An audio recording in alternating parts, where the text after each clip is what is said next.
Once upon a time, in a small village surrounded by rolling hills and fields of golden wheat, there lived a man named Olime. Olime was a hard-working farmer, deeply rooted in tradition and dreams of legacy. He had married his beloved wife, Ifeoma, a woman of grace and kindness, who shared his hopes for a family. Their home was filled with laughter and love, but Olime harbored a secret wish, a yearning for a son to carry on his name and help tend to the land.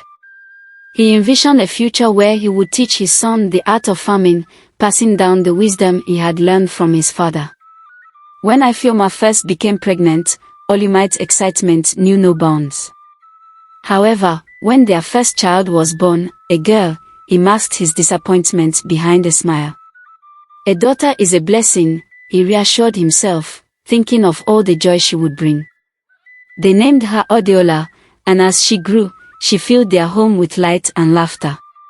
Yet, deep inside, Olime couldn't shake the feeling of loss. Each time Ifeoma gave birth to another daughter, his heart sank a little more. Zainab followed Odiola, and then came Nneka, Kaameka, and finally, little Ifeoma Jr. With each girl, Olime felt a growing sense of sadness. He loved his daughters deeply, each one unique and special, yet he couldn't help but feel that he was failing to fulfill his own dreams. While the village celebrated the birth of each daughter, Olime's longing for a son lingered in the shadows of his heart. He found himself frequently wandering the fields, lost in thought, imagining the son he hoped would one day follow in his footsteps. He tried to engage with his daughters, encouraging them to help him on the farm, but often felt frustration boiling beneath the surface when they weren't interested in the work he held so dear.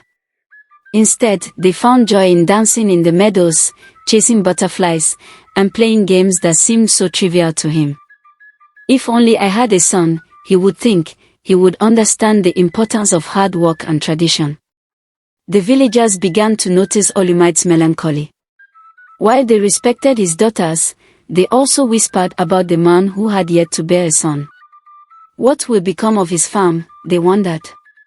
Who will inherit his legacy? These thoughts weighed heavily on Olime, deepening his despair. One evening, as the sun dipped below the horizon, casting a golden hue over the fields, Ifeoma approached Olime with gentle eyes. "We are blessed, my love. Each daughter is a treasure," she said softly. But Olime could only nod, knowing that his heart was still heavy. After years of waiting, Ifeoma became pregnant once more. This time, Olime dared to hope. When the day arrived, he rushed to the bathing hut, anticipation coursing through him. As the sun rose, so did the cries of a newborn, but it was another girl. Though he smiled for Ifeoma's sake, his heart sank once again. They named her Adesewa, and while she was welcomed with love, Olime felt as if fate had played a cruel trick on him. As the years went by, the household filled with laughter and chaos.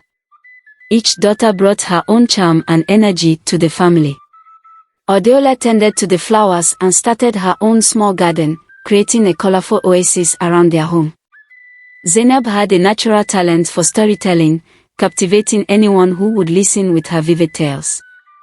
Nneka, with her culinary skills, turned every meal into a feast, while Kaameka and Ifeoma Jr. found joy in crafting and painting, filling the walls of their home with their artwork.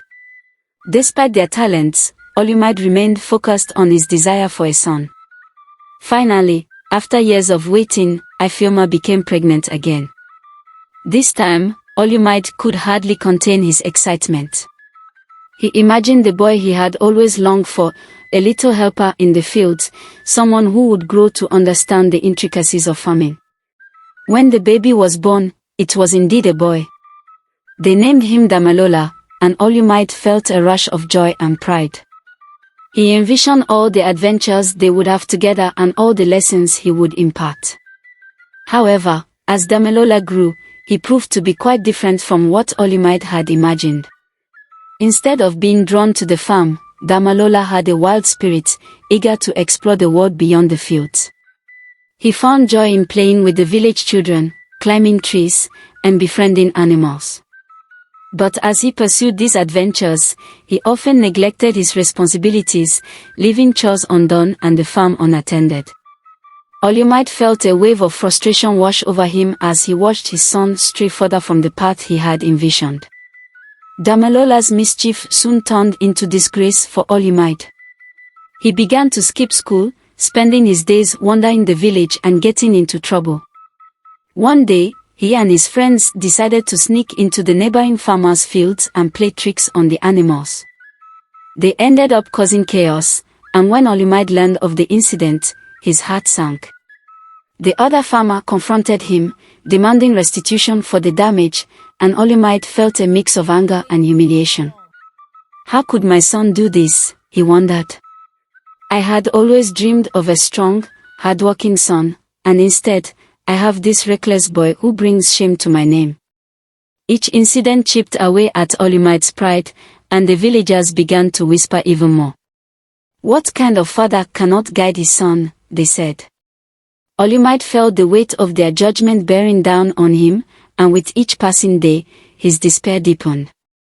Meanwhile, his daughters continued to thrive, each making a name for herself in the village. Adiala's garden attracted visitors from neighboring villages, and Neko's cooking won competitions at local fairs. Zainab's stories inspired children, and soon they were performing in the village square, drawing large crowds. Each accomplishment filled Olime with pride, but it also deepened his frustration, as he yearned for Damalola to take the lead, to be a part of that success. One fateful day, the village was struck by a severe drought.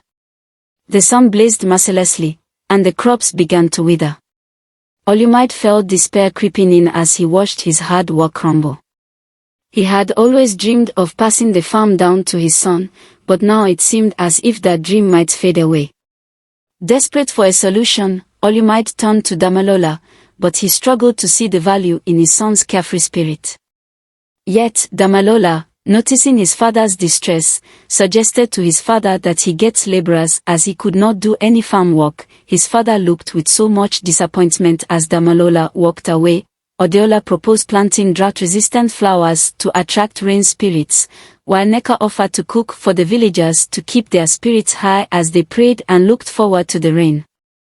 Zainab would entertain with her stories, drawing in the community. The village came together, united by the girls' enthusiasm talents. The air was filled with laughter, music, and the scent of delicious food. Olime watched as his daughters, so often dismissed in his mind, took center stage, each shining in their own right. The festival was a resounding success, and to Olime's astonishment, rain fell shortly after, soaking the parched earth and reviving their crops. In that moment, as the rain poured down, Olime felt a shift within himself. He finally recognized that the gender of a child does not matter, but their hearts, and to love each child for who he or she truly was. He realized that his daughters, with their unique gifts, were just as capable, if not more so, of carrying on his legacy in their own way.